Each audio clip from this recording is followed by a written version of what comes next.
শুভ অপরাহ্ন।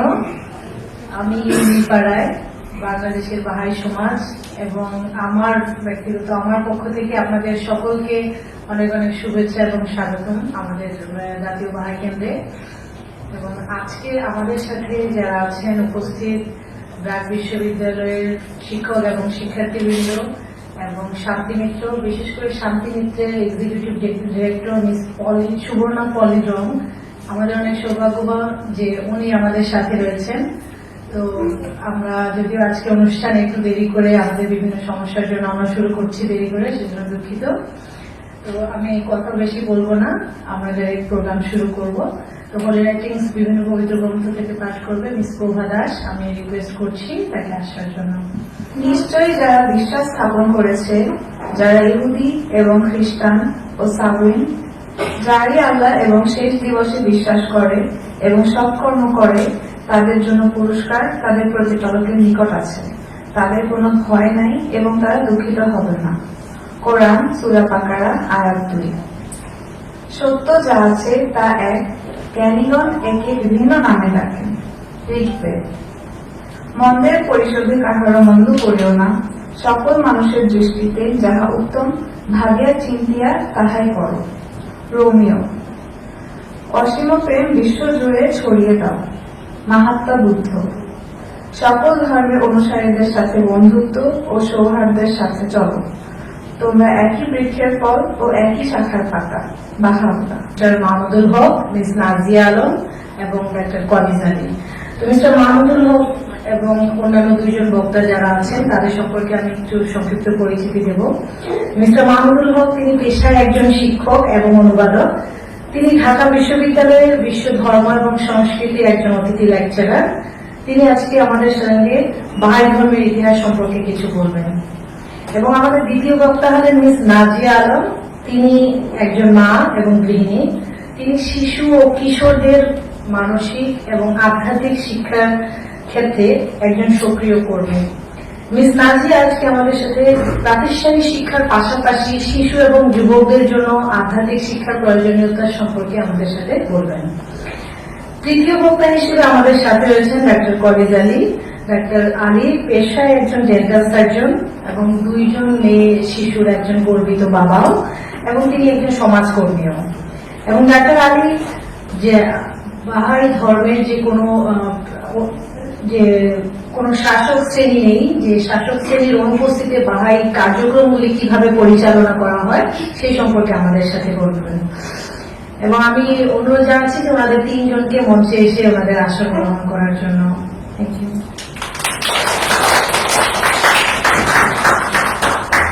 আমি আবার আপনাদেরকে আমার পক্ষ থেকে আবার ওয়েলকাম জানাচ্ছি।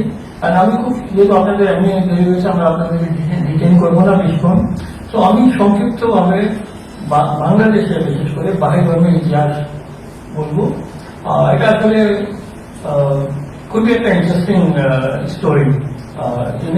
Not just keeping this religious side aside, আমরা জাস্ট যদি বাহাই সমাজের ইতিহাস দেখি বাংলাদেশে, ইটস রিয়েলি ইন্টারেস্টিং। তো আমি জাস্ট সংক্ষেপে এটা বলি। বাংলাদেশের প্রথম যে বলি বাঙালি বাহাই, আমরা যতদূর জানি একজনকে আমরা চিহ্নিত করতে পারি যে তিনি প্রথম বাঙালি বাহাই ছিলেন। তার বাড়ি ছিল ময়মনসিংহ। আর ইন্টারেস্টিং জিনিস হলো যে তিনি, তার সম্পর্কে আমরা এক্সাক্ট ডেট জানি না, আবার তার জীবন সম্পর্কে বেশি কিছু জানি না। কিন্তু যখন তিনি বাহাই হলেন, একজন বাহাই শিক্ষক আসছিলেন মিডল ইস্ট থেকে, ইরান থেকে, ওনার মাধ্যমে তিনি বাহাই হলেন। আর তখন বাহাউল্লাহ এই পৃথিবীতে ছিলেন, জীবিত ছিলেন। বাহাউল্লাহ মানে বাহাই ধর্মের প্রবর্তক। তো উনি বাহাউল্লাহর একটা চিঠি পেয়েছিলেন।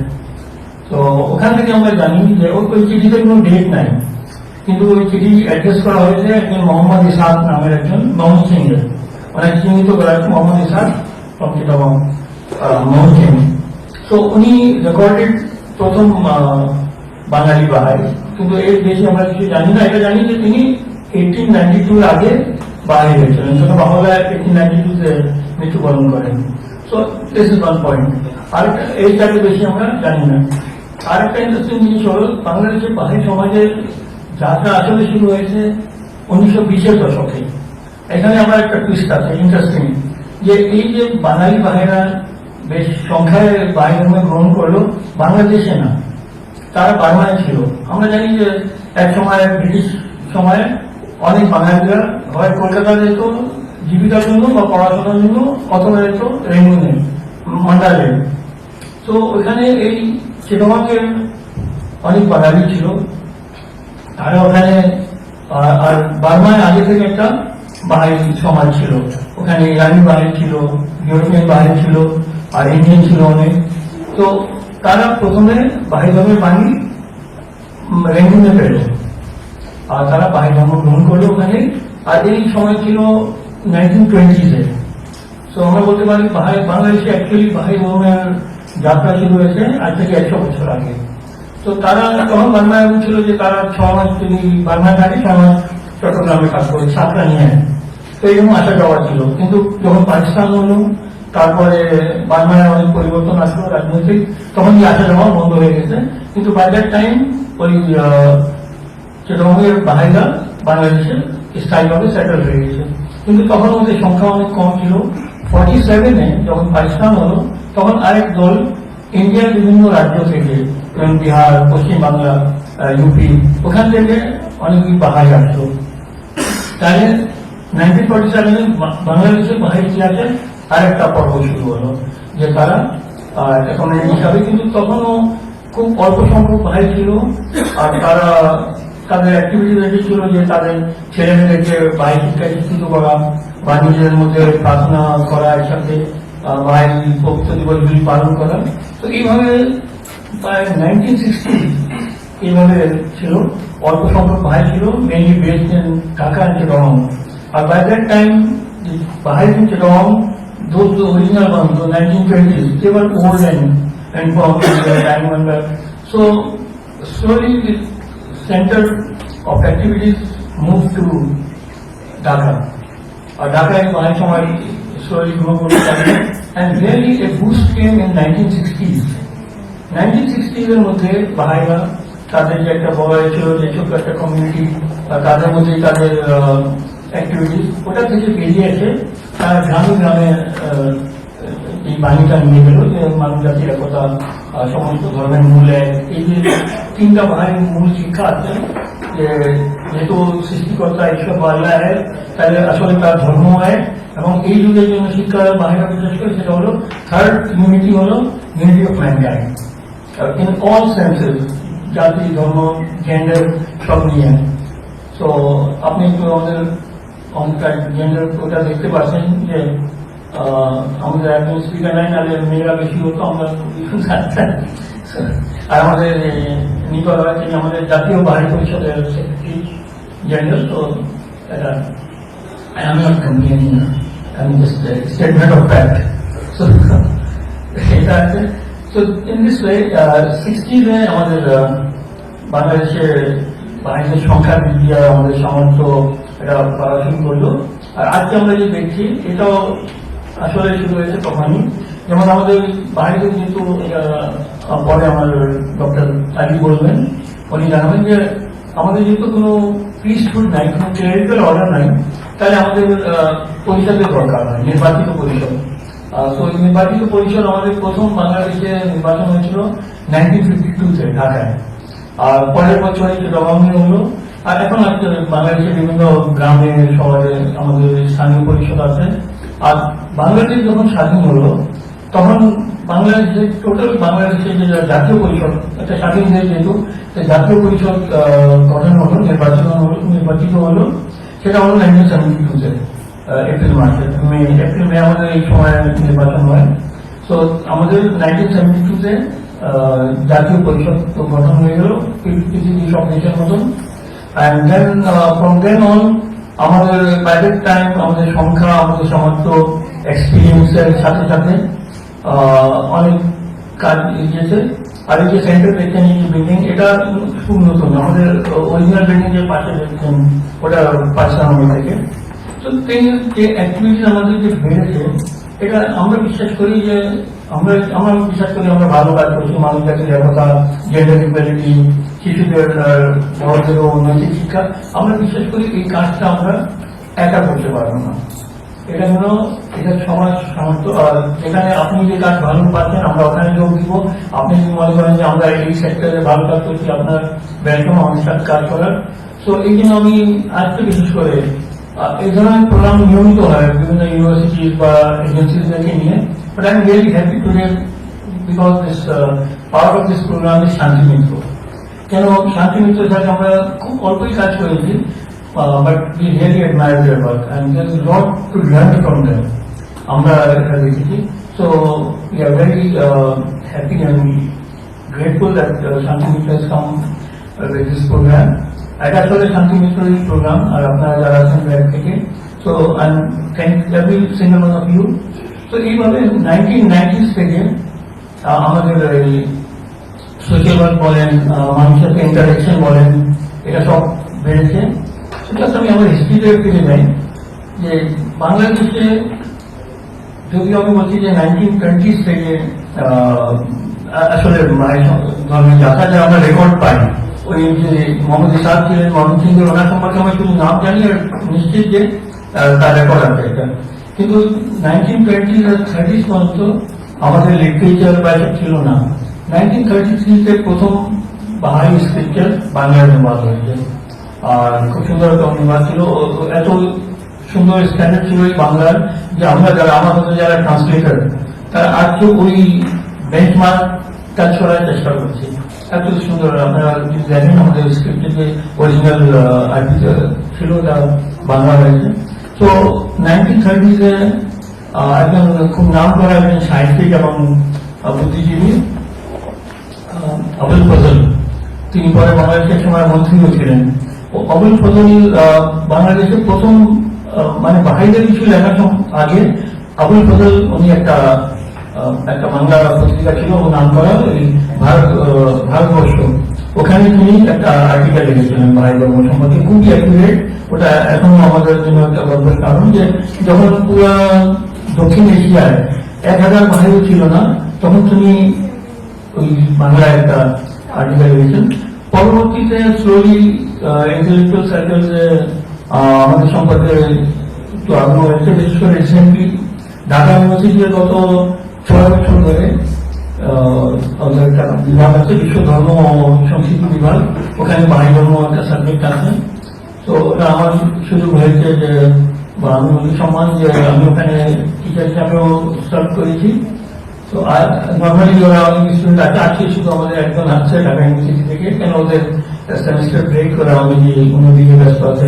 তো এইভাবে যে আমাদের রিয়েলি একটা মোমেন্টাম আসছে আমাদের বাড়ি সমাজের মধ্যে, সেটা 90-এর দশকে, যখন আমরা যথেষ্ট আমাদের এক্সপিরিয়েন্স হয়েছে।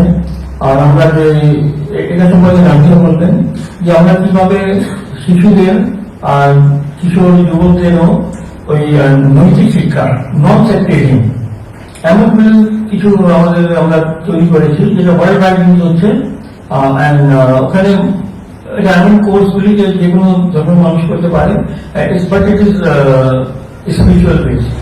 তো এই জিনিসটা আমরা এগিয়ে যাচ্ছি এইসব দিকে। রিসেন্টলি অন্য এজেন্সিদের সাথে ইউনিভার্সিটির সাথে আমাদের যোগাযোগ হচ্ছে। তো মেইন জিনিস আমি হিস্ট্রি কিছু বলতে চাচ্ছি না, নিচে একটা আছে কিছু বই আছে, আমি বলবো আপনার নিতে পারেন। আর হিস্ট্রি জানার চাইতে বেশি আমি বিশেষ করে আমাদের অ্যাক্টিভিটি জানাটা বলবেন, আমরা কিভাবে আমাদের সমাজ চলে। So that main point. আর আমরা এই ধরনের যে কোনো অর্গানাইজেশন বা শিক্ষা প্রতিষ্ঠানের সাথে সহযোগিতা করার জন্য রেডি আছি। আমাদের অনেক কিছু শেখা আছে, কারণ লার্নিং মোড। আমরা যে আমাদের যেটা বললাম যে আমরা স্টাডি করি, যেটা ওখানে কোনো টিচার থাকে না। So we are always on that learning mode. So I hope that আমরা আপনাদের কাছে যা শিখতে চাই শিখতে পারি, ওটা আমরা আছি। তো থ্যাংক ইউ। আমি শেষে আবার ধন্যবাদ জানাবো শান্তি মিত্রকে আর যারা ব্যাগ থেকে আসেন সকলকে। তো thank you very much. Thank you mister Mahmudul হক।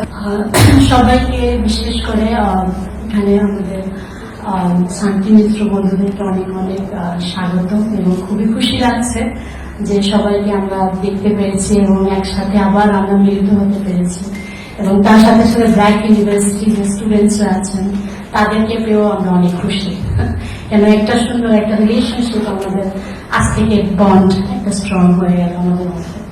তো আসুন আমরা একটু দেখি যে বাহাই সমাজ এখন বর্তমানে কি কি কার্যক্রমের সাথে যুক্ত আছে এবং তারা কি ধরনের কার্যক্রমকে নিয়ে তারা এগিয়ে যাচ্ছে। তো বর্তমানে আমরা দেখছি যে বাহাই সমাজের মেইন যে কাজ হলো, মেইন উদ্দেশ্য হলো একটা স্পন্দনশীল সমাজ তৈরি করা, এবং এই স্পন্দনশীল সমাজের মধ্যে আমরা ধর্ম, জাতি বা সব যতই পটভূমি থেকে আসছেন বন্ধুরা, সবাই কিন্তু এই স্পন্দনশীল সমাজ করতে অংশগ্রহণ করতে পারেন, এটা বাহাইরা মনে করে। তো সাইডে আপনারা দেখতে পাচ্ছেন যে বিল্ডিং আ ভাইব্রেন্ট কমিউনিটি। স্পন্দনশীল আমাদের কাকে বলি? যেটা যার মধ্যে মানে কি বলবো লাইফ আছে, যেটা জীবন্ত, তাকে আমরা বলি যে স্পন্দনশীল। তো জীবন্ত কমিউনিটি সেখানে হয় যেখানকার মানুষরা জাগ্রত থাকে তাদের নিজের ব্যাপারে এবং সমাজের জন্য তারা জাগ্রত থাকে যে কি করতে হবে সমাজকে ভালো করার জন্য। তো সেই উদ্দেশ্য নিয়ে বাহাইরাও কাজ করছেন, এবং বাহাইদের মধ্যে বাহাই লেখনাবলীতে দুটি গুরুত্বপূর্ণ জিনিস বলা হচ্ছে, দুটি উদ্দেশ্য নিয়ে কথা বলা হচ্ছে, নৈতিক উদ্দেশ্য। প্রথম হলো যে কি করে আমি নিজের জীবনটাকে বেটার করবো প্রতিনিয়ত, এবং তার সাথে সাথে সমাজকে অগ্রগতি করার জন্য আমরা কি করে অংশগ্রহণ করতে পারি। এই দুটা নৈতিক উদ্দেশ্য আছে যেটা আমরা সবাই কিন্তু এটাকে আঁকড়ে ধরে ধরার চেষ্টা করছি, এবং প্রতিনিয়ত আমরা দেখছি যে সমাজের অবক্ষয় হচ্ছে। আমরা এই সময়ে যে সমাজে বসবাস করছি, আমরা বিশ্বজুড়ে ওয়ার্ল্ড ওয়াইড যদি আমরা দেখি তো একটা অস্থিরতার মধ্যে আমরা আছি, এবং বিশ্ব জুড়ে আমরা দেখছি রাজনৈতিক, আর্থিক, সামাজিক অবক্ষয় হচ্ছে, এবং এই কাঠামোগুলো কিন্তু ভেঙে যাচ্ছে, মানুষের হৃদয়ে ঘৃণা এবং হতাশা সৃষ্টি করছে। তো তখন এই সময়ে অবশ্যই বাহাইরা চেষ্টা করছে যে একটা এইরকম ভিত তৈরি করা যার উদ্দেশ্য হবে মানব জাতির একতা স্থাপিত করা, এবং সেটা আধ্যাত্মিক আর নৈতিক শিক্ষা ছাড়া কিন্তু এটা সম্ভব নয়। তো সেই নিয়েই আমরা কাজরত আছি, এবং এই কাজে কিন্তু সবাই যুক্ত, আমাদের বিভিন্ন ধর্ম, বর্ণ এবং পটভূমি বন্ধুরা তারাও কিন্তু অংশগ্রহণ করছেন। এবং সবচেয়ে এখন আমরা চলে আসি প্রথম স্লাইডের পরে যে স্লাইড আছে, এখানে আপনারা কোটেশন দেখছেন একটা বাহাই রাইটিংস থেকে। Regard man as a mind rich in gems of inestimable value. Education can alone cause it to reveal its treasures and enable mankind to benefit therefrom. তো মানব জাতিকে বাহাই সমাজ মনে করে একটা খনির মতন, তাদের মধ্যে অনেক রত্নাবলী লুকায়িত আছে, সুপ্ত আছে, কিন্তু সেটাকে আমাদেরকে বার করে নিতে হবে, এবং যেন মানব জাতি উপকৃত হয় তার জন্য কাজ করতে হবে। এবং তারপরে কোটেশন আছে, that one indeed is a man who today dedicated himself to the service of the entire human race. মানব জাতির জন্য যে আছে আজকের দিনে এই বিকট পরিস্থিতিতে দাঁড়িয়ে পড়ে এবং মানুষকে সেবার জন্য যে সময় দেয়, তারা অবশ্যই সত্যিকারে তারা কিন্তু মানুষ। এখন আমাদের বিভিন্ন মূল কার্যকলাপ আছে, এবং মূল কার্যক্রম আমাদের সবচেয়ে আগে যেটা বাহাই সমাজ অনেক গুরুত্ব দেয় সেটা হলো বাহাইদের শিশু ক্লাস। এবং আমরা দেখতে পাচ্ছি স্লাইডে, এটা খুব একটা দু জায়গার একটু স্লাইড আছে, আরো অনেক বিশ্ব জুড়ে এরকম ক্লাস হয় বাচ্চাদের জন্য।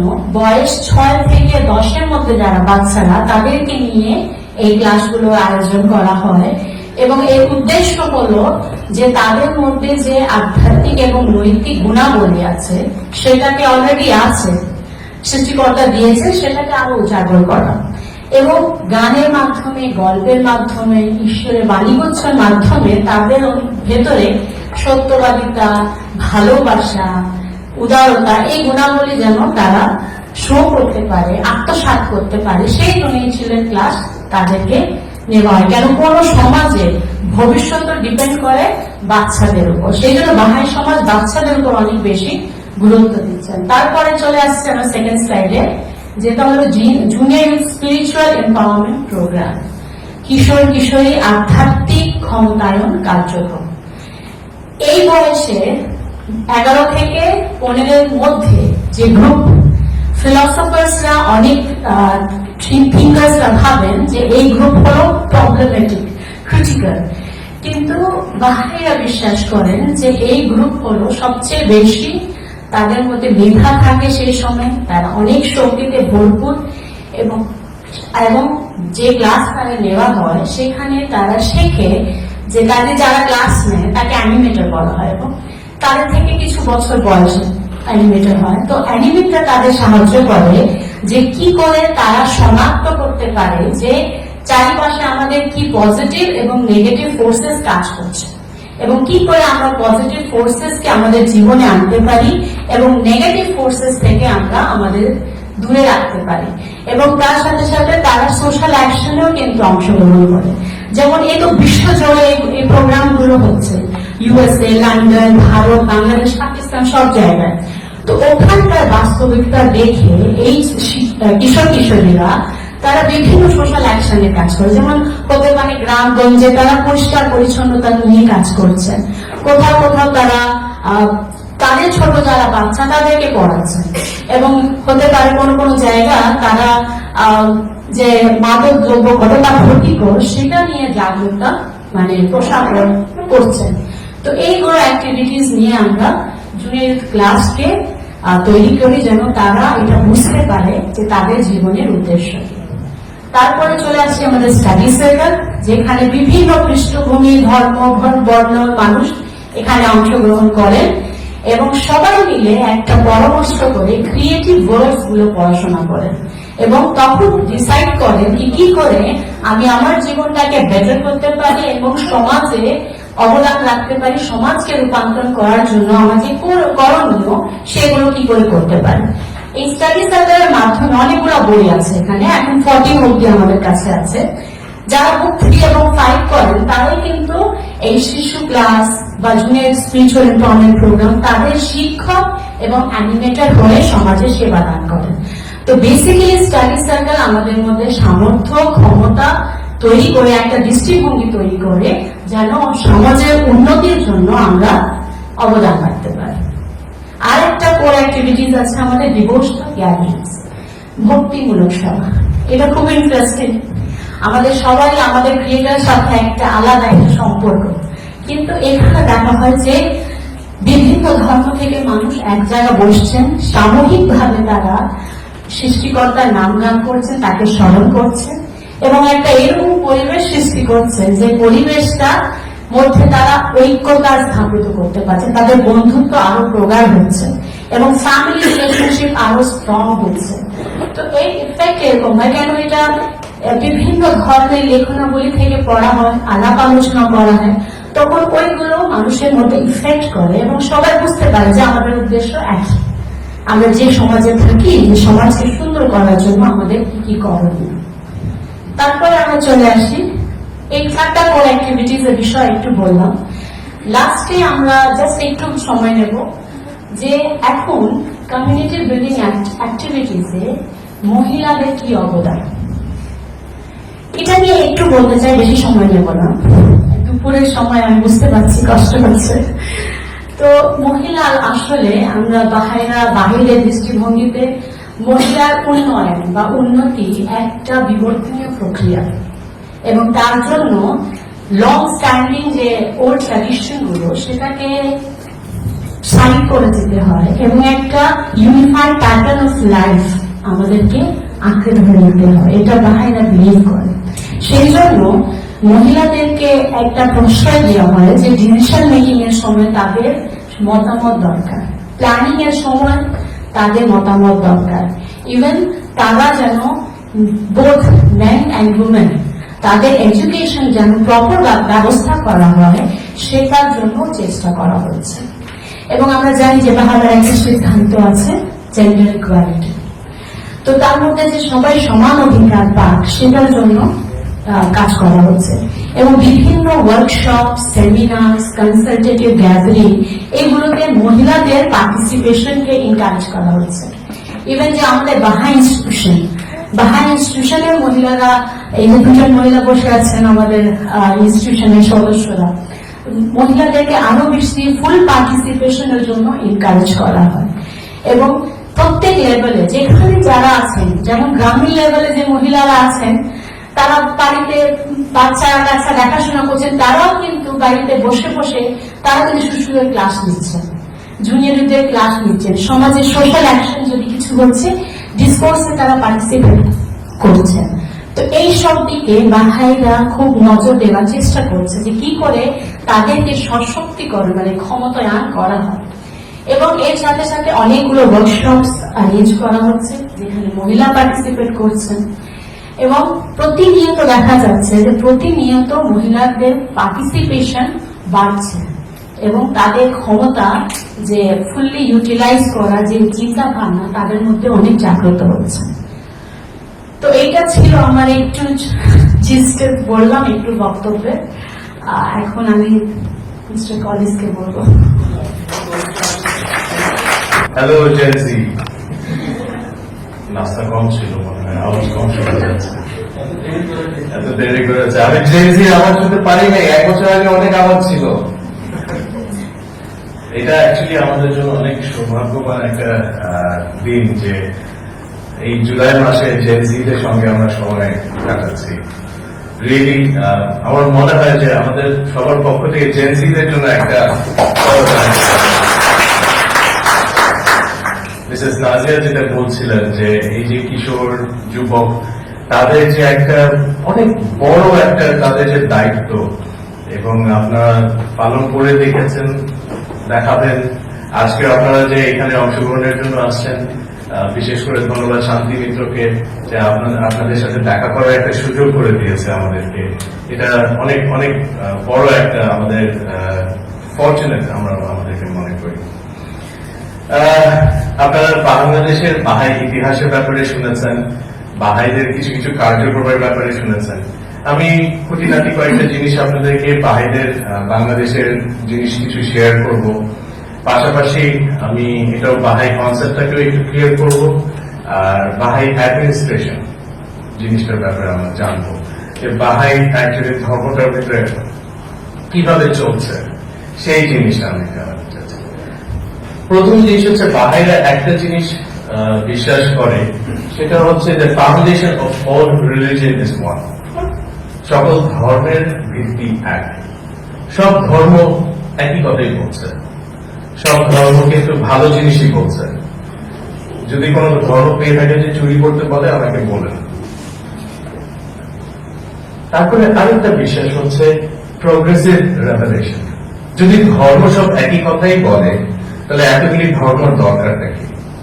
বাহাইরা বিশ্বাস করে যে ধর্ম হচ্ছে প্রগ্রেসিভ একটা রেভেলেশন, যেটা হচ্ছে সময় অনুপাতে এটাকে একটা চেঞ্জ আসতে হবে। কারণ আমরা মনে করি যে এটা একটা স্কুলের মতো। আমি ক্লাস 1-এ পড়তাম, এখন আমরা সবাই ধরেন ইউনিভার্সিটি স্টুডেন্টস আছি, আমি এখন পড়ছি, ধর্ম আমার সেম, ভিত্তি এক, কিন্তু আমার টাইম অনুযায়ী, আমার বয়স অনুযায়ী, আমার পরিস্থিতি অনুযায়ী, আমার শিক্ষার যে ক্ষমতা অনুযায়ী আমি একটা ডিফারেন্ট শিক্ষা দিচ্ছি। তো এটা হচ্ছে আমাদের বাহাইদের একটা কনসেপ্ট যে ধর্ম ভিত্তি এক, সব ধর্ম একই শিখাচ্ছে, তাহলে নতুন ধর্মের দরকার নেই। এবং সবচেয়ে সুন্দর জিনিস হচ্ছে ধর্ম অনেক সুন্দর একটা জিনিস, কারণ যে এটা একজন ঐশ্বরিক ঈশ্বর দিয়ে আল্লাহর বানানো, এটা খুব সুন্দর একটা জিনিস, মানে এত নিখুঁত যে মানুষ এটাকে বানাতে পারবে না। এত এত সুন্দর নিখুঁত একটা জিনিস থাকে ধর্মের মধ্যে। আপনি ধরেন ইসলাম ধর্মের ব্যাপারে যদি আমি বলি যে কত নিখুঁত ভাবে ওখানে আপনার একটা আজানের ব্যাপার দেখেন, কত নিখুঁত ভাবে আজানটা দেওয়া, যেটা মানুষকে ডাক দেওয়ার জন্য, একসাথে কাছে আনার জন্য, একতাবদ্ধ হওয়ার জন্য। কিন্তু ধর্ম দেখেন কত নিখুঁত ভাবে ওই সময় ঈশ্বরকে কিভাবে বোঝাতে হবে সেই জিনিসটা বোঝানোর জন্য বেশ কয়েকটা হাত, বেশ কয়েকটা ক্ষমতা অবশ্যই ওই সময় যদি বলতো যে ঈশ্বর ধরেন না নারী না পুরুষ, ঈশ্বর এক, এটা নিয়ে অনেক এক একটা সমস্যার সম্মুখীন হতাম।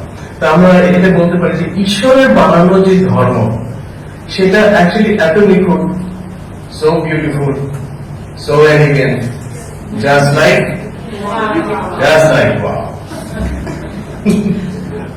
জেনজিদের ভাষায় কথা বলতে হবে। বাহিরের সাথে একটা কমন মিসকনসেপশন থাকে, আমাদেরকে সবসময় মনে করা হয় যে আমরা একটা সেক্ট, আমরা কোনো না কোনো ধর্মের একটা সেক্ট। কারণ যে বাহিরের মধ্যে কিছু কিছু ধরেন আমাদের কার্যক্রম যেমন হচ্ছে যে বাহিরের মধ্যে নামাজ আছে, তো যারা দেখে যে যারা জানে যে নামাজ পড়তে, তাহলে এটা ইসলামের একটা সেক্ট। বাহিরের মধ্যে প্রার্থনা আছে, চেয়ারে বসে প্রার্থনা করছে, তাহলে এটা খ্রিস্টানের একটা সেক্ট। বাহিরের মধ্যে রোজা আছে, আবার ইসলামের একটা সেক্ট, উপবাস আছে।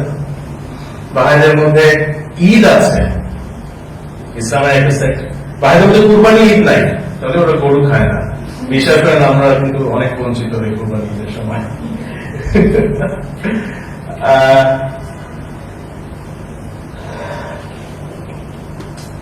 বাহিরা আমরা ভাষাটাকে, যেহেতু মিসেস নাজিয়া বলছিলেন যে প্রত্যেকটা দেশেই বাহির কার্যক্রম আছে এবং সব ভাষাতেই আমাদের আছে। যেমন আমরা আল্লাহ আরবিকে বলি, বাংলায় যদি আমরা ঈশ্বর বলি, এখন এই টার্মিনোলজি যদি আমরা ইউজ করি তখন আমাদেরকে আবার মিসকনসেপ্ট করা হয়। ঈশ্বর বলছে নিশ্চয়ই হতে পারে হিন্দু, আল্লাহ বলছে হ্যাঁ মুসলিম, গড বলছে এটা তাহলে ওরা খ্রিস্টান ধর্মের একটা, মানে এই সেক্ট নিয়ে আমি বলছি যে কেন আমাদেরকে সেক্ট হিসেবে ইয়ে করছে। বাট আমরা বাংলা ভাষায় সিম্পল, ভেরি ভেরি ইজি একটা জিনিস, বাংলা ভাষায় সৃষ্টিকর্তাকে ঈশ্বর বলে আমরা বলে থাকি। সো ঈশ্বর, যেমন আপনাদেরকে আমি একটা উদাহরণ দেখাই। আপনারা সৌদি এয়ারলাইন্স এর যদি ট্রাভেল করে থাকেন, সৌদি এয়ারলাইন্স এও যদি দেখেন সেখানেও কিন্তু গড ব্লেস ইউ লেখা আরবিকের উপরে লেখা আছে, এবং যখন সেই জিনিসটাকে ইংলিশে তারা লিখতে গেছে অবশ্যই এটা গড ব্লেস ইউ। মানে এটা ভাষা, ভাষা দিয়ে একটা ধর্মকে কখনো আমরা সেক্ট হিসাবে করতে পারবো না। ভাষা হচ্ছে ভাষা। এরপরে আমি আরেকটা জিনিস জানি, আমার এক পেশেন্ট আমাকে সেদিন বলছিল আপনাদের বাই সেন্টারে যখন আজান দেয় ওরা একটু পরে আজান দেয়। আমি তাকিয়ে আছি, আজান? আমাদের তো আজান নাই। না আমি আজান শুনি, পরে একটু শুনি। ভাই আমাদের কিন্তু আজান নাই, বাহাই ধর্মতে আজান নাই। এখন এখান থেকে আমি যদি আসি যে আজান নাই, এবং এটার অনেকগুলি একটা ইয়ে আছে। একটা কারণ হচ্ছে বাহাই ধর্মে কোনো প্রিস্ট নাই, প্রিস্ট বলতে পুরোহিত নেই, পণ্ডিত নেই, বা আরবিকে মৌলানা নাই। বাহাই ধর্মের প্রিস্ট নেই, প্রিস্টশিপ নেই। বাহাই ধর্মে আছে ইনস্টিটিউশন, প্রতিষ্ঠান আছে।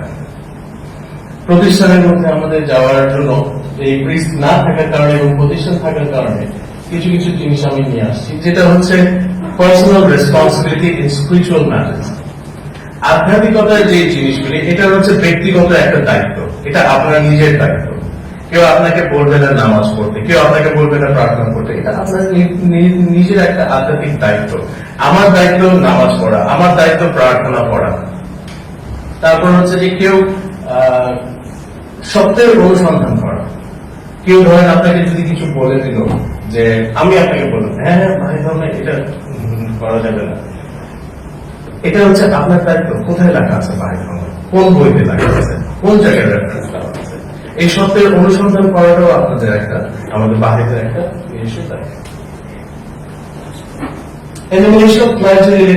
খুব সুন্দর একটা জিনিস আছে যে অন্যান্য ধর্মের যেটা আমরা জানি যে ওখানে ক্লার্জি বা প্রিস্টদের এক একটা দায়িত্ব আছে, এক একটা কিছু পাওয়ার আছে। সেই জিনিসটা আমাদের বাহিরের মধ্যে নেই। বাহিরের এটা প্রতিষ্ঠানের উপরে চলে যাচ্ছে এই পাওয়ার, এবং কেন যাচ্ছে সেটার ব্যাপারে আমি আসছি। এবং আমরা এটাকে মনে করি যে ক্লারিক্যাল জিনিসটা যেহেতু নাই, ক্লার্জি নাই, তো এখানে স্পিরিচুয়াল যে দায়িত্ব সেটা সবার। যেমন একজন একটা হোলি রাইটিং, হোলি রাইটিংস আছে। এই হোলি রাইটিংস যে শিক্ষিত তারও বোঝার ক্ষমতা আছে, যে অশিক্ষিত তারও বোঝার ক্ষমতা আছে, এটা সবার জন্যই আছে। সো স্পিরিচুয়ালি আমরা সবাইকে সেম মনে করছি। এবং লিডারশিপ, এখানে যেটা প্রতিষ্ঠানের কথা বলছি আমরা, ইজ বেসড অন কনসালটেশন, আলোচনা সাপেক্ষে, সার্ভিস, সেবা দানের সাপেক্ষে, এবং ইলেক্টেড ইনস্টিটিউশনস, একটা ইলেকশনের মাধ্যমে এই প্রতিষ্ঠানটা হয়। এই প্রতিষ্ঠান কাউকে দিয়ে এটা অর্জিত বা একটা বংশগত এরকম কোন জিনিস নেই এখানে। সো প্রতিষ্ঠান আমরা এটাকে বলছি ডেমোক্রেটিক অ্যাডমিনিস্ট্রেশন বাহাজের মধ্যে, বা গণতান্ত্রিক একটা প্রতিষ্ঠান। ডেমোক্রেটিক অ্যাডমিনিস্ট্রেশনের ব্যাপারে যদি আমরা একটু যাই, প্রথম জিনিস হচ্ছে যে এই যে অ্যাডমিনিস্ট্রেশন বা এই যে ইনস্টিটিউশন, এই ইনস্টিটিউশনটা ইলেকশনের জন্য কোনো ক্যাম্পেইনিং হয় না। আমরা ইলেকশনের ভিতরে আরো ডিটেলসে যাবো একটু। এবং এখানে কোনো ব্যক্তি নাই, এটা একটা প্রতিষ্ঠান যেখানে বেশ কয়েকজন মিলে একটা প্রতিষ্ঠানের মধ্যে আমরা আছি। এবং এখানে কোনো ব্যক্তিগত অভিমত নেই, এখানে একটা পলিসি আছে, রুলস আছে, গাইডেন্সেস আছে, আধ্যাত্মিক এবং পবিত্র লেখনাবলী আছে, সেটার উপর দিক দিয়ে এখানে চলছে। এবং ফাউন্ডেশনটাই হচ্ছে কনসালটেশন, আলোচনা, সবাই মিলে আলোচনা করবে, এটাই হচ্ছে এখানকার একটা পদ্ধতি। এবং unity and justice as core values, unity এবং জাস্টিস এই দুটার হচ্ছে মূল ভিত্তি, যেটার মধ্যে হচ্ছে আপনার inclusivity, everyone has a voice, সবাই এখানে একটা অবদান থাকছে, সবাই নিজের ভয়েসটা দিতে পারছে, সবাইকে এখানে শোনা যাচ্ছে।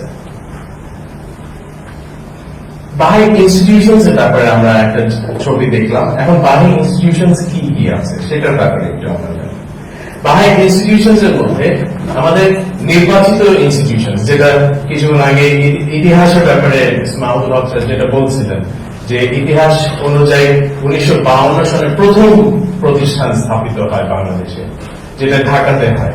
সেটা অ্যাকচুয়ালি ছিল ঢাকা স্থানীয় আধ্যাত্মিক পরিষদ হয়, পরবর্তীতে চট্টগ্রামে যায়, বর্তমানে এখন বাংলাদেশের বিভিন্ন জায়গায় আছে, অনেক জায়গায় এটা স্থানীয় আধ্যাত্মিক পরিষদ আছে। এবং একটা জাতীয় আধ্যাত্মিক পরিষদও আছে, যেটা জাতীয় পর্যায়ে একটা আছে, একটাই থাকছে সেটা। যেটাকে আমরা বলছি লোকাল স্পিরিচুয়াল অ্যাসেম্বলি, সেটা লোকাল পর্যায়ে আছে। বর্তমানে পুরো বাংলাদেশে এটা থানা পর্যায়ে আছে, ওয়ার্ড পর্যায়ে আছে একটা করে স্থানীয় আধ্যাত্মিক পরিষদ, এবং শহর কেন্দ্রিক যেটা যেমন ঢাকা, সেটা হচ্ছে সিটি কর্পোরেশন অনুযায়ী আছে। ভবিষ্যতে এটা থানা পর্যায় পর্যন্ত চলে যেতে পারে। এটা হচ্ছে বাহাইদের জনসংখ্যার উপরে ডিপেন্ড করে। এবং একটা এই যে ইনস্টিটিউশনের একটা পলিসি আছে, অড নাম্বার পলিসি। এই ইনস্টিটিউশনসে কখনো জোর সংখ্যক মানুষ থাকতে পারবে না, কারণ যে কিছুদিন আগে আমরা যেটা আলাপ করছিলাম, যে এটা একটা হচ্ছে যেখানে কনসালটেশন হবে। কনসালটেশন মানে কোনো একটা বিষয় যখন সিদ্ধান্ত নেওয়া হবে, সেখানে ভোটাভুটি হবে। এবং যখন ভোটাভুটি হবে, দেখা যাবে যে ধরেন 10 জন সংখ্যক, মানে জোর সংখ্যক যদি থাকে, তো 5 জন দেখা যাবে যে আপনার না ভোট, 5 জন হা ভোট, তাহলে আর কখনো ভোটের কিছু হবে না। তো বেজোড় সংখ্যক সবসময় আমাদের প্রতিষ্ঠানে থাকছে, সেটা হোক 5 জন হোক, 7 জন হোক, 9 জন হোক। বেজোড় সংখ্যা যখন থাকবে, তখন ভোট সবসময় কখনোই তাই হবে না, টাই ব্রেকারের আর লাগবে না। বাহাই ইলেকশন প্রসিজারের ব্যাপারে, অ্যাডমিনিস্ট্রেশনের ব্যাপারে আমি আপনাদেরকে একটু দৃষ্টি আকর্ষণ করতে চাই। বাহাই অ্যাডমিনিস্ট্রেশন প্রসিজারের মধ্যে প্রথম জিনিস যেটা হয় না, সেটা হচ্ছে ক্যাম্পেইনিং হয় না। এখানে কেউ কোনো ক্যান্ডিডেট মানে দাঁড়ায় না, এবং ক্যান্ডিডেট কখনোই এখানে ক্যাম্পেইনিং করছে না যে আমি অমুক একটা কাজ করেছি বা আমাকে ভোট দিন। ভোট চাওয়া একটা অনেক বড় একটা ক্রাইম। বাহাই ধর্মের মধ্যে ভোট চাওয়া সরাসরি বা আকারে দিতে, যেভাবেই হোক, যদি এটা প্রমাণিত হয়, এটার ক্ষেত্রে অনেক বড় একটা পদক্ষেপ গ্রহণ করা হয়। তো বাহাই ভোট চাওয়া, ইলেকশন ক্যাম্পেইনিং, ইলেকশনের ব্যাপারেও আলাপ আলোচনা, কোনো কিছু করা যে আমাকে ভোট দেওয়া বা অমুকে ভোট দেওয়া, এই জিনিসটাকে নিয়ে কখনোই বাহাই ধর্মে হয় না। এবং মনিটাইজেশনও নাই, যেহেতু ক্যাম্পেইনিং নাই, এখানে টাকা খরচের ব্যাপার নাই, টাকা দেওয়ার ব্যাপার নাই, টাকা নেওয়ার ব্যাপার নাই। এরপরে আমরা যাই, তাহলে বাহাই ইলেকশনটা হয় কিভাবে করে? এত কিছু তো নাই এখন, তাহলে বাহাই ইলেকশনটা হবে কিভাবে, কাকে ভোট দিব, কিভাবে করে চিহ্নিত করব?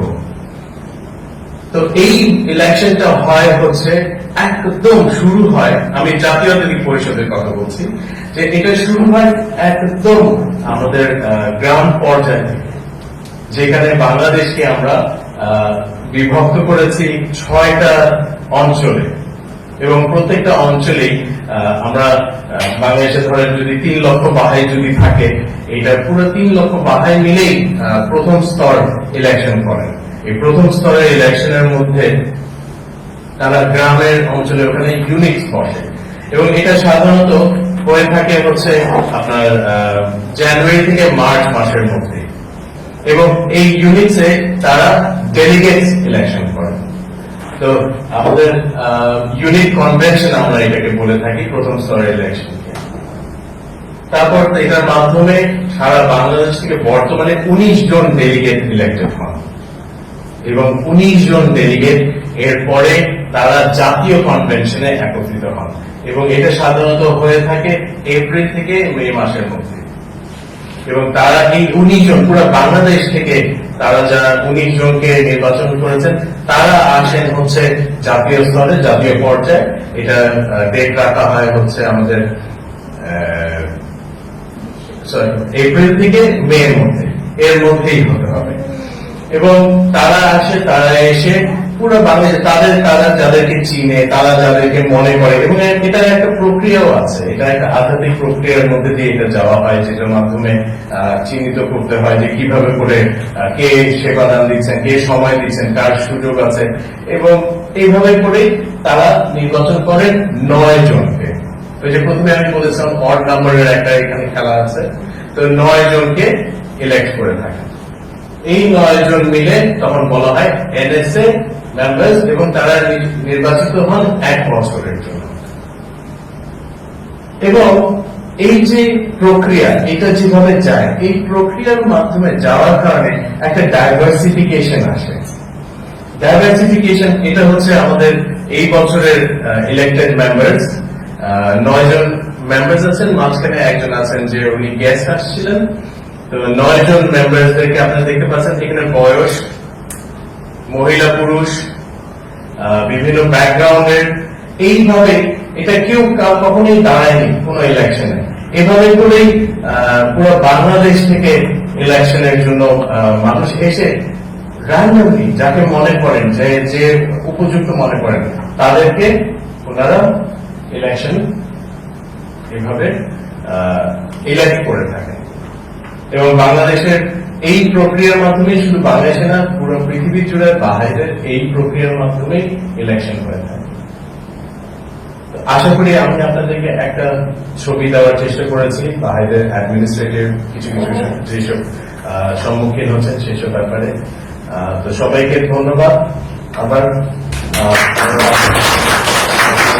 থ্যাংক ইউ ডক্টর কলিজ আলীকে, এবং সেই সাথে আমাদের 3 জন বক্তা যারা ছিলেন তারা অনেক সুন্দরভাবে সংক্ষিপ্ত সময়ের মধ্যে একটা খুব সুন্দর আলোচনার মধ্যে দিয়ে আমরা গেছি।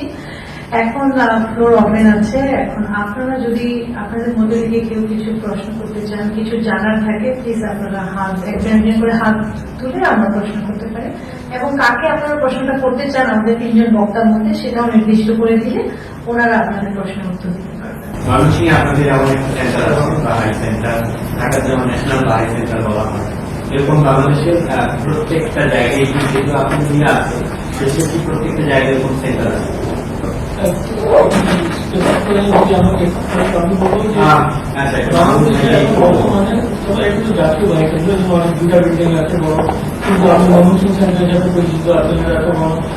এখন বিভাগীয় শহরগুলিতে আছে সব জায়গায়, আর বিভাগের বাইরেও যেমন ময়মনসিংহে আছে, এইভাবে এখন অনেকগুলি সেন্টার আছে। এমনকি গ্রামে যেখানে ধরেন একটাই পরিবার আছে বাহাই, তারা তাদের বাড়ির একটা ঘর করে দিয়েছে যেখানে বাইরে বসতে পারে, আছে। তো এইভাবে বিল্ডিং যদি চিন্তা করেন তাহলে বিভাগীয় শহরে আছে, বড় বড় শহরগুলিতে আছে, আর গ্রামে এখন এইভাবে আছে, কয়েকটা গ্রামেও কিন্তু পাকা ঘর আছে, যে কোনো একজন বাহাই জায়গা দিয়েছে, জমি দিয়েছে, তার ডোনেট করেছে, তো ওইভাবে আছে সব জায়গায়। কনসেপ্টটা অ্যাকচুয়ালি একটা জিনিস আমি ক্লিয়ার করতে চাই, বাহাই সেন্টারের প্রয়োজন থাকে। মানে এই যে কার্যক্রম বা অ্যাক্টিভিটিস মিসেস নাজিয়া আলম যেটা দেখাচ্ছিলেন, এই অ্যাক্টিভিটিসটাকে সাপোর্ট করার জন্য একটা অ্যাক্টিভিটিস একটা সেন্টার দেওয়ার জন্য, এই সেন্টারটা আপনার যেখানে অতিরিক্ত কাজ, যেখানে একটা কাজকে একটু সাপোর্ট করার জন্য যেখানে লাগবে সেখানে সেন্টার আছে। সেটা হলো প্রপার্টির সাইজ ম্যাটার করে না, প্রপার্টির মানে আপনার যে ফার্নিচার সেটা ম্যাটার করে না, একটা সেন্টার ম্যাটার করে। আমাদের বর্তমানে প্রত্যেকটা অঞ্চলে বাহাই সেন্টার আছে, প্রত্যেকটা ডিভিশনই আছে, এবং এখন ডিভিশন টু ডিভিশন গ্রাম পর্যায়েও বাহাই সেন্টার। বেশ কয়েকটা কোয়েশ্চেন আছে, আমি পিক করে কয়েকটা কমিউনিটি। ফার্স্ট অফ অল, চিলড্রেনদের নিয়ে যে প্রোগ্রাম গুলো করেন আপনারা, তো এগুলোতে কি আইডিওলজি শেখানো হয়? আর যদি হয় তাহলে কোনো ব্যাকল্যাশেস আছে কিনা প্যারেন্টসদের কাছে থেকে? চিলড্রেনকে বেশিরভাগ আমরা ওদেরকে বাহাই শিক্ষা অনুযায়ী তাদেরকে গুণাবলীর ওপর তাদেরকে শেখানো হয়, যেমন সত্যবাদিতা, ন্যায়পরায়ণতা এবং উদারতা, যেটা সব ধর্মের মূল। তো এইটা শেখানো হয় এবং প্যারেন্টসদের সাথে লাগাতার আমাদের সম্পর্ক থাকে, তাদের সাথে কনসালটেশন থাকে এবং যৌথভাবে টিচার যে বাচ্চাদের ক্লাস পড়াচ্ছে তার সাথে সাথে মাতা পিতা এরা যৌথভাবে প্রচেষ্টা করে কি করে ওই বাচ্চাটাকে একটা সুন্দর মানুষের সাথে তৈরি করা, সেটা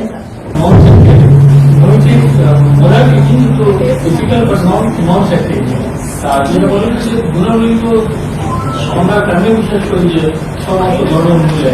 আচ্ছা, আমার আরেকটা কোয়েশ্চেন হলো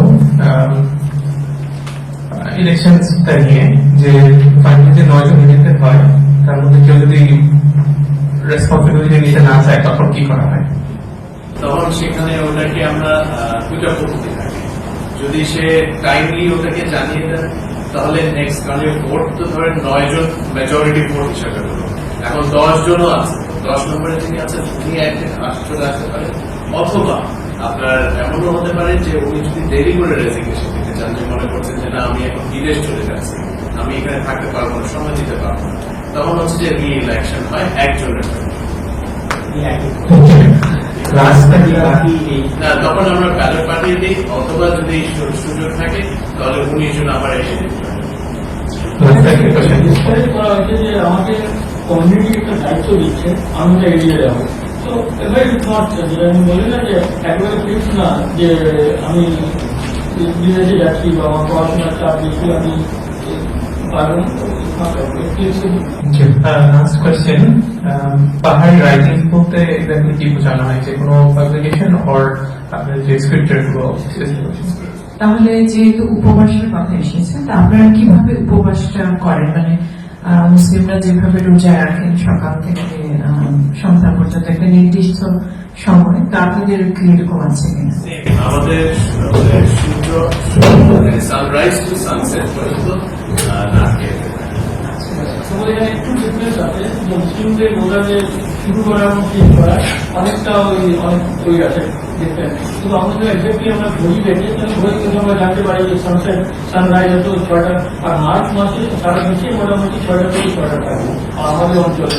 তো আমরা ঘড়ি দেখে ওই করতে পারি যে সংশ্লিষ্ট আর বাকি তোমার ওই আছে যে টোটালি শুধু মানে ড্রিঙ্কিং ইটিং কিছু না, কিন্তু অনেকটা যেটা পলিসি বলে আগে যে আমাদের রিলিজনের মধ্যে ultimately between me and my God, এখানে কারো অধিকার নেই I am Bahai for 40 years or born in a Baha'i family, কিন্তু আর মতো আমাদের কিছু রিলেট করে নেই যে আপনি রোজা রেখেছেন, আপনার আমরা বলি বাধ্যতামূলক কাজ না, মুসলিম বই ভাষায় বলতে পারি নামাজ, ওগুলো আমি শেষ করতে পারি না। কিন্তু অনেক সময় ইনসিডেন্ট হয় যে আমাদের বাসায় কেউ আসলো, খাবার দিলেন, ওরা বলছে যে আপনারা খান, আর ওরা খাওয়া শুরু করে দেবেন, আপনারা খাচ্ছেন না, আমরা রোজা, তখন ওরাও থেমে যায়, কারণ আমাদের কালচার হলো যে আমি রোজা রাখি, আপনি আপনাকে রাখতে হবে, ওই জিনিসটা আমাদের মধ্যে নাই। তো আমার রোজা, I am answerable to my god, তো এই জিনিসটা আছে উদাহরণগুলি না খাওয়ার নিয়ম সকাল থেকে সন্ধ্যা অনেক আছে, কিন্তু ultimately it is me and my god. আপনি বলেছেন যে আপনাদের কোনো আজান নাই, তো আজান না থাকলে আপনাদের যে প্রেয়ার টাইমটা কি আপনারা নিজেই ফলো করেন, নাকি আপনাদের যে আমাদের যেমন মুসলিমদের ওদের ছাড়া আলাদা টাইমে প্রে করেন? ওটাই আমাদের নির্দিষ্ট টাইম দেওয়া আছে, ওয়াক্ত আছে। ওয়াক্ত অনুযায়ী ওই সময় আমাদের বাধ্যতামূলক প্রার্থনা যেটা আছে সেই সময় অনুযায়ী বাধ্যতামূলক প্রার্থনা করা। এখানে কিন্তু আমার ভাই যখন একটা আমাদের তিনজনের কথা আসছে যে ultimately age of human maturity, যেমন বাচ্চা আমরা বড় হয়েছি, তো সিমিলারলি হিউম্যানিটি আর রিচ দ্যাট স্টেজ যে এখন সবকিছুর একবারে নির্দিষ্ট টেস্ট করা হয়নি। যে সময় আমি রোজা রাখবো, আমি জানি আমার আল্লাহ জানি, আর আমি নামাজ আছে আমার বাধ্যতামূলক, কিন্তু কেউ জানে না আমার ভাই তার সময় আমাদের একটা বললো যে আমাদের কোনো ওই জামাত যেটা বলে মুসলিম পরিবারে জামাতের সাথে কোনো নামাজ নেই, এগুলো এটা আমার দায়িত্ব। ইট নিড মাই ম্যাচুরিটি যে আমি কিছু বলছি না, কিন্তু আমি কিছু বলছি। যেমন আমাদের এই যে প্রোগ্রাম এই বিল্ডিং বা আমরা যখন প্রোগ্রাম বলে we love eating and we love entertaining people with food, so এই যে খরচ হচ্ছে, তো এটা আমি জানি নিজেকে ভাই বললাম, এটা আমার একটা দায়িত্ব হয়ে খরচ হয়ে গেল। But nobody is asking me two donate. আমাদের বাড়ির প্রোগ্রামে আমাদের ফান্ড বক্স থাকে, এখানে টাকা আছে, ফান্ড বক্স থাকে, আমরা দান দিই, আর পরে বলা যে আজকে আমরা দান দিই। So again it is my maturity যে আমি আমার সামর্থ্য অনুযায়ী ট্যাগ করে আমি কত দিচ্ছি। So everything in my faith ultimately comes down to my personal spiritual maturity. Basically এটা একটা প্রিকশন, কিন্তু যার যত বেশি ভাষা বেশি ততই ভালো। তো একটা কম্পালসারি যে অবলিগেটরি প্রেয়ার আছে যেটা প্রত্যেক দিন করা হয়, কিন্তু তার সাথে সাথে আমরা মানে সকাল সন্ধ্যা আমাদের একটা প্র্যাকটিস হয়ে গেছে পড়ার আগে স্মরণ করা, কোনো কাজ শুরু করার আগে ওকে স্মরণ করা, যেন আমরা ভালোভাবে আধ্যাত্মিকভাবে কাজ করতে পারি। তো এটা একটা হাদিসের মতো চলে আসছে, কিন্তু কম্পালসারি অবলিগেটরি প্রার্থনা যেটা আমাদের নামাজ থাকে। আরেকটা কোয়েশ্চেন হচ্ছে, যেহেতু আপনি বলেছেন যে আমরা আপনার ইন্ডিভিজুয়ালি হচ্ছে নিজেদের প্রেয়ার করে পালন করেন, তাহলে আপনাদের কোনো কি ঈদের সময় কংগ্রেগেশনাল ঈদ যেমন মুসলিমদের হয় বা ওরকম কিছু নাই? আমাদের একমাত্র একটা কংগ্রেগেশনাল প্রেয়ার আছে, ওটা আমার এখন হয়নি, ওটা কিছু পরে করা হয় বলে আমি জানাবো। যেটা বলি ওটা যারা আমাদের কংগ্রেগেশনাল প্রেয়ার নাই, আর ওই কংগ্রেগেশনাল প্রেয়ার যেটা জানা যায় ওটাও খুব বেশি রিচুয়াল আমার কিন্তু বলে যে তুমি একটা দুটো জিনিস একটা তিনি বললেন যে আমাদের রিলিজিয়ানের মধ্যে কোনো ক্লারিক্যাল অর্ডার নাই অ্যাক্ট, আর এটা একবারে ডেফিনেটলি বলা যায় যে কোনো ক্লারিক্যাল অর্ডার নাই, কিন্তু একটা জিনিস রিচুয়াল আছে কিছু কিন্তু মিনিমাম। যেমন আমাদের যেটা বললাম নামাজ বলছি সুবিধার জন্য, যে নামাজ আমি একভাবে করছি, কিন্তু আমার একটা এখানেও স্বাধীনতা আছে যে আমি আরবিতে করছি, ফার্সিতে করছি, বাংলায় করছি, আমি ইংলিশ করছি। তো এটা আছে, তো ইন্ডিভিজুয়াল ফ্রিডম আছে। জেন্ডার ইকুয়ালিটি বলতে এটা নয় যে সব যে কাজগুলো করতে সেটা নিয়োগ করবে বা যেটা করতে সব কিছু পুরস্কৃত করে। ইকুয়ালিটি ইন দ্য সেন্স তাদের সমান অপরচুনিটি, অগ্রগতি করার জন্য সমান তাদের অধিকার দেওয়া, এবং তার সাথে এটা প্রমাণ করে যে কি করে তারা যেমন এটা ইকুয়ালিটি ইন দ্য সেন্স আমরা এটা যেমন ভালো বলেছেন যে একটা পাখি একটা সমাজে দুটো ডানা হয়, একটা পুরুষ একটা নারী, যদি তার এই দুটোর মধ্যে একটাও যদি মানে দুর্বল হয় তাহলে পাখিটা সুন্দরভাবে উঠতে পারবে। সেই জন্য পুরুষ আর স্ত্রী দুজনকেই আধ্যাত্মিকভাবে সামাজিকভাবে তাদেরকে অবনতি লাভ করতে হবে, কেন দুজনেই কিন্তু সমাজের উভয় কিন্তু সমাজের আছে। এবং ওর ট্র্যাডিশন এটা ছিল যে মহিলাদেরকে মানে একটু সাইড করে রাখতো এবং তাদেরকে অত অপরচুনিটিস দেওয়া হতো না। এইগুলো লং টাইম ট্রেডিশন ছিল, কিন্তু এইগুলোকে বাদ দেওয়ার জন্য মহিলাদেরকে এখন আরো বেশি এই এডুকেশনাল অ্যাক্টিভিটিসে তাদেরকে আনার জন্য প্রচেষ্টা করা হচ্ছে এবং বিভিন্ন অপরচুনিটিস দেওয়া হচ্ছে। সেটা শুধু জাগতিক শিক্ষা নয়, আধ্যাত্মিক শিক্ষা দুটোই ক্ষেত্রেই তাদেরকে এগিয়ে নিয়ে যাওয়ার জন্য বিভিন্ন ওয়ার্কশপ, সেমিনার আয়োজন করা হচ্ছে। জেন্ডার ইকুয়ালিটি বা রাইটস ক্ষেত্রে অনেক কিছু দেওয়া আছে, কিন্তু কিছু কিছু জায়গা আমি বলবো যে অনেক রিভার্স ডিসক্রিমিনেশন যেমন বাংলা বলেছেন যে যদি কোনো প্যারেন্টের সামর্থ্য থাকে, যে দুটা সন্তান আছে তার সামর্থ্য থেকে দুজনই পড়াশোনা করাবে, তাহলে তাকে মেয়ে শিশুকে পড়াশোনা করাতে হবে। তো এই ধরনের তাই আর আমাদের সমাজে আপনি যদি হয়তো আপনাদের বেশিরভাগ দুজন যারা সবাই প্রথম ইন্টারাকশন বা এনকাউন্টার, আপনি যদি দেখেন, আমি অলওয়েজ ওয়েলকাম রেমুসিংহে এখানে ঢাকায়। তো আপনি দেখবেন যে women play a leading role in our community. এটা সব অ্যাক্টিভিটিজের মধ্যে তারা এগিয়ে আছে, নট বিকজ তাদের ওই অ্যাফার্মেটিভ অ্যাকশন বা কোটা আছে যে তারা না মেয়েদেরকে আমার কমিউনিটি যে লাইফস্টাইল বা কোটাতেই আছে যে মেয়েদের আছে। So my question is simple. Is there a concept of afterlife in the Baha'i religion? Afterlife is I would say, is the final destination where we are planning to go, where we are preparing ourselves in this world, that we go to the afterlife from here. But there is no reincarnation, there is no return. It's a one-way ticket. একটা টেবিলে যখন ভিন্ন ধর্মের অনুসারীরা এসে আড্ডা জমান, তখন what would be the first thing everybody would agree on? যেমন ইসলামে ইসলামকে রিলিজন অফ পিস বলা হয়, and Christianity religion of love. So Baha'is কি বলা হয়, and what is the common ideology Baha'i shares with other religious groups? Unity of God, but whatever name you call it. প্রথমে যে আমাদের প্রভাব পড়লো একটা প্রোটেকশন, ওখানে যে ছিল যে জ্ঞানীরা, ওটা বাইরে থেকে ছিল, কমন মিস্টেকে মনে হয় যে জ্ঞানীরা যে god ball. So unity of god, and if God is one, then যতই ডাইভার্সিটি আমাদের চোখে পড়ুক না কেন, ধর্মের মূল আসলে একই। সোশ্যাল ডিফারেন্সেস আছে, তো আমরা আজকে এখানে বসে আছি, AC on earth light show, কিন্তু এটা ডিসেম্বর বা জানুয়ারিতে হলে হতো না। So just very casual example to escape. So unity of religion, and finally যেটা আমাদের এই যুগের জন্য সবচেয়ে বেশি প্রয়োজন, unity of humankind. যে ইউনিয়নের কথা বলা হয়েছে, সেখানে তো র্যান্ডামলি ভোট করা হয়। তো এরকম কি হয় যেমন কি পার্লামেন্টে নারীদের জন্য আলাদা সিট থাকে, বা হতে পারে যে 9 জন মেম্বারই পুরুষ হলো, এরকম? পৃথিবী জুড়ে অনেক জায়গায় দেখা গেছে 9 জন মহিলাই ইলেক্টেড হয়ে গেছে। আচ্ছা, আমাদের হচ্ছে খ্রিস্টানদের হচ্ছে পবিত্র বাইবেল বলি, আর মুসলিমদের হচ্ছে কোরআন শরীফ, যেমন হিন্দুদের হচ্ছে গীতা। তো আপনাদের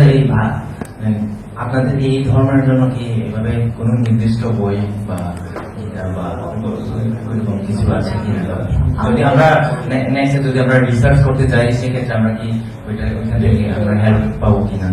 অফকোর্স একটা রিলিজিয়ন হোলি স্ক্রিপচার আছে, এখানে একটা ডিফারেন্স হলো যে হোলি স্ক্রিপচার বলতে নর্মালি যেমন আপনি বলছেন যে কোরআন or Bible, reason to double there's everything.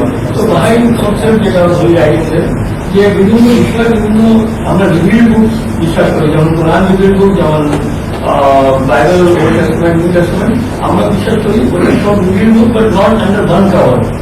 তবে একটা বই আছে যেটা থিওলজির উপরে, যে ধর্ম কি, ঈশ্বরের এতগুলি ধর্ম কেন হতো, বার্তা বাহকে কেন আছে, সেটা হলো কিতাবের গান। আর একটা আছে যে ল অ্যান্ড অর্ডিন্যান্সেস বই, ওটা হলো কিতাবের আনসার। আবার নৈতিক শিক্ষার একটা ছোট বই আছে, ওটা বাংলা নাম হলো নিহিত বার্ত বই। So collectively we call it high holy scripture. So not one single book, but collective যারা আমি তিনটা প্রধান যেটা আমার মনে আছে সেটা বললাম, but overall collectively we call it high holy scripture. Personal question, so এই যে আপনাদের কর্মটা, তো এটা যে আপনারা জন্মের পর থেকে এটা একটা টাইম পরে আপনারা এটা I don't know, we don't believe in inherited religion. So there is nothing called Baha'i by birth. জন্মগত ভাই বলে কিছু নাই।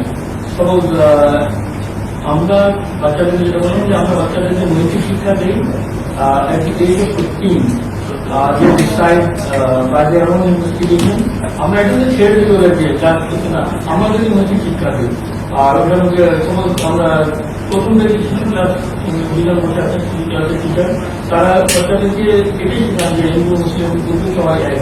একটা সুন্দর বাচ্চারা গান করে, আমার খুব পছন্দ, আমি সব সময় বলি ওটা গান গায়, সেটা বাচ্চারা মেয়েও আছে যে হিন্দু আমার বন্ধু, মুসলিম আমার ভাই, খ্রিস্টান আমার জ্ঞাতি, এইভাবে একটা গান আছে। তো ওরা এই যে বড় হয় তারপরে তার ডিসাইড করেন।